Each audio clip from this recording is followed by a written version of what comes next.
Liko tik 88 dienos iki stojamųjų egzaminų. Prasidėjo 3 trimestras ir viskas tampa žymiai rimčiau. Tai pagrindinis tikslas tampa vis dėlto geriausias egzamino įvertinimas. Ar istorija tau atrodo sunki, per daug datų, per daug informacijos, kurią tiesiog reikia iškalti? Pabandyk šiais metais mokytis kitaip. Pabandyk savo turimą istorijos medžiagą tiesiog sudėti į Astra AI programėlę, jinai tau sukurs podcastus, kur tiesiog visą informaciją įsiminsi žymiai lengviau ir paprasčiau. Ir plus galėsi jas klausytis, kur tik nori. Biologija gali taip pat būti dar vienas iššūkis. Man buvo lygiai tas pats. Ir kodėl mano laikais nebuvo tokių mokymosi įrankių, tai aš nežinau. Tiesiog. Aš žinau, kaip biologija prasideda maišytis tiesiog visos savokos ir visi terminai. Tai šitoj vietoj tikrai padės tau Astros flashcardų funkcija.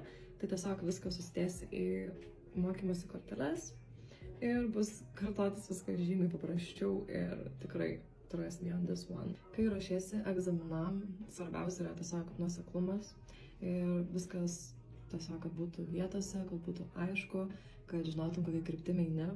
Ir tikrai žinau, kad tai yra sunku, pati tą praėjau, bet viskas yra išgyvenama, tiesiog tikrai reikia įdėti tą pastangų.